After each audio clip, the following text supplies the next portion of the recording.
Hello, I am L.G. Richards, and the question I am posing today is, can Tesol pedagogy strategies benefit attention deficit disordered and learning disabled students? I'm specifically posing this question for general education teachers to offer awareness to them on how the philosophical and pedagogical approach to teaching Tesol students may benefit students of all ages who manifest behaviors of attention deficit disorder and unspecified learning disability. What is Tesol? Well, the acronym for Tesol stands for Teachers of English for Speakers of Other Languages, according to the third edition of 50 Strategies for Teaching English Language Students. The teacher is responsible for providing understandable language, comprehensible input, along with whatever supports are necessary for the student to understand the messages, particularly in a stress-free learning environment. You as my target audience, I'm giving an overview of Tesol, attention deficit disorders, learning disabilities, and the structure of the new inclusion class. The American Education Network website in April of 2011 stated, learning disabilities are defined as specific deficiencies in a student's ability to process, retain, or absorb information for reasons which may or may not be known. Some learning disabilities are caused by physical or developmental factors, while others may be environmental in origin. Still others, which are completely unexplainable and so frustrating for children, parents, and their teachers. They just have no specific origin.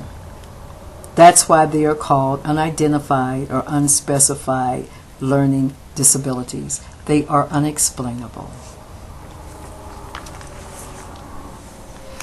The American Education Network further stated in April 2011, if you have a teacher have a student with learning disabilities, chances are you have noticed that the disability tends to affect specific tasks, a specific subject, or their type of learning style. Again, the American Educational Network. The three learning disabilities most pertinent to this discussion, as stated as well on the American Education Network, are as follows: information processing learning disabilities, attention deficit disorder learning disabilities, and ADHD. First, information processing learning disability is very important because it includes trouble with the student with the input, integration, retention, and output of information. ADD, attention deficit disorder, is characterized by an inability to pay attention or stay focused for prolonged periods of time. It is often mistaken as purposeful inattention, laziness, or rudeness, not only by teachers who have not been trained on the disabilities, but by their parents as well. It is as if the student's mind is in a mental state of constant fog. And again, these definitions are coming from the American Education Network.com. Lastly, attention deficit hyperactivity disorder, ADHD, is similar to ADD, except the student displays chronic problematic hyperactivity, the inability to keep still. They seem to need to be constantly in motion, and that is their normal. They are often not aware of what they are doing because it is their normal behavior. It may be abnormal for the teacher looking in, but for the student, it is their normal behavior.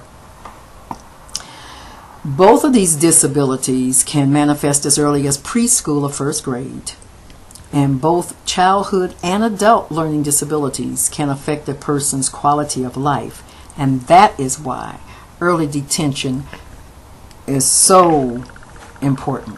It's important for you as a teacher to notice what is going on and make sure you document it so the child can be helped. Again, early detection is of utmost importance.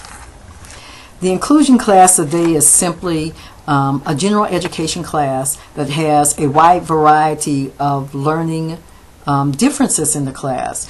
Some learning differences, if the funding was there, should be addressed where children can get special help. But if the funding is not there, and there is not a special education program, or there is not a resource teacher, or there is not a library media specialist that can help to look up different type of information for the classroom teacher to support them, then that means the classroom teacher, this general education teacher who has not specifically had any training in learning disabilities, they will have to learn how to teach to the student as well. Therefore, it is important to utilize pedagogical strategies that can serve more than one group of exceptional learners within a general education classroom.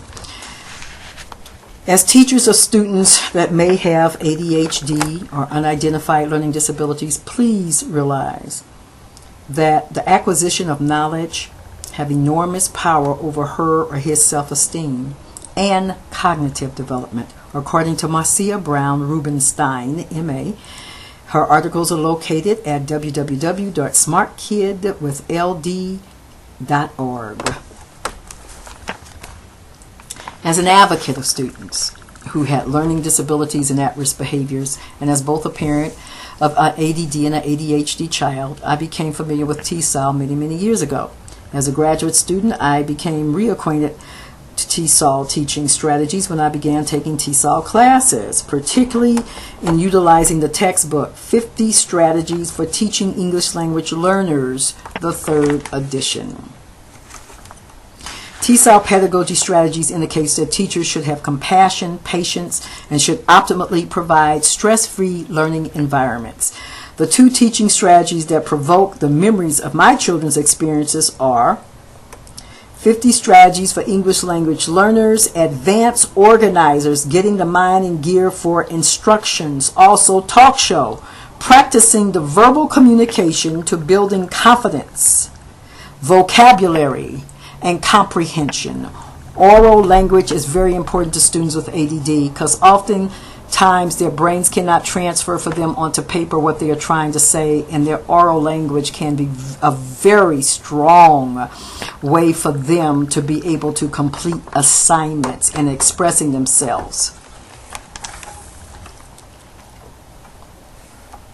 Tesol teachers that my child experienced demonstrated compassion and dedication to all their students.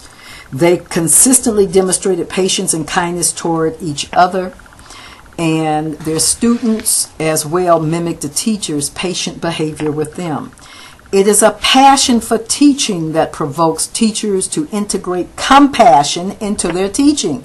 It is not only the prescribed teaching strategy, it is the teacher's personal relationship to the strategy that gives it life and brings it alive for the student and inspires students to want to learn. My personal testimony as an observant parent of both an ADD and an ADHD child, and as an advocate for educationally at-risk students, the use of Tesol pedagogy strategies can benefit attention deficit disorder and learning disabled students. I leave you with this quote from Hayam Ginat, educator of both children and parents. I have come to a frightening conclusion that I am the decisive element in the classroom. It is my personal approach that creates the climate. It is my daily mood that makes the weather. As a teacher, I possess a tremendous power to make a child's life miserable or joyous. I can humiliate or humor, hurt or heal.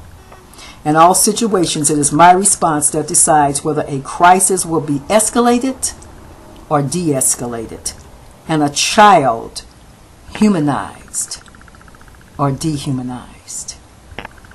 I am L.G. Richards. This is Education 518, Technology and Pedagogy. Thank you very much.